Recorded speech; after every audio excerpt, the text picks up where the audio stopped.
Matapos inanunsyo ni Pangulong Ferdinand Marcos Jr. ang pagkakaaresto kay Zaldico, handa na kaya ang presidente kung sakaling ikasa niko ang kanyang tell-all story sa lingkod ng flood control anomaly? Ang detalye tinutukan ni Judea Bernardo.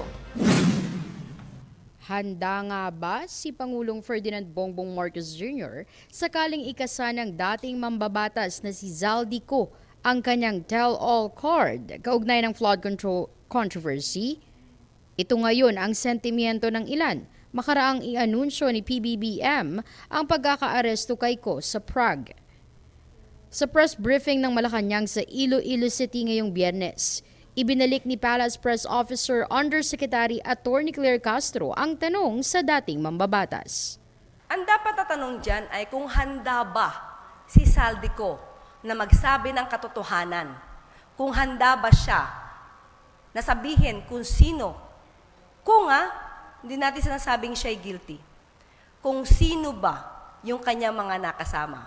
Ang Pangulo, ulitin po natin, ang siyang nagsimulang magpa-imbestiga ng maanumalyang flood control projects. Siya ang nangunang magpa-imbestiga ng di umanong korupsyon.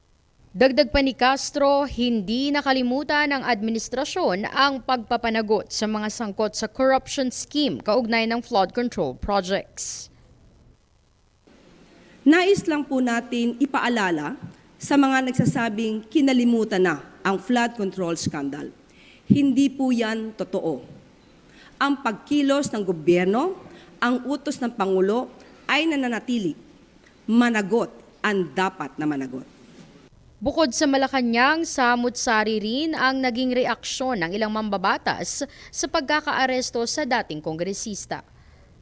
Ayon kay House Speaker Faustino Bogie D. III, isang mahalagang hakbang tungo sa hustisya at patunay ng paninindigan ng administrasyon laban sa katiwalian, lalo na sa usapin ng umanong anomalya sa flood control project.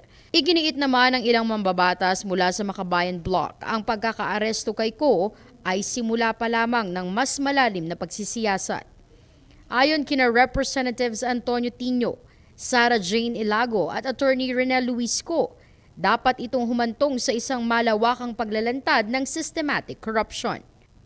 Habang si Representative Leila de Lima naman ay naniniwalang dapat nang pabilisin ang deportation process ni Ko upang agad nitong harapin ang mga kasong isinampa laban sa kanya dito sa Pilipinas. Matatandaang nahaharap si Ko at ang ilang SunWest Corporation Board members sa mga kaso kaugnay ng graft and corruption at malversation dahil sa umanong palpak na pagpapatayo ng road dike project sa Nauhan Oriental, Mindoro na nagkakahalaga ng mahigit 289 million pesos.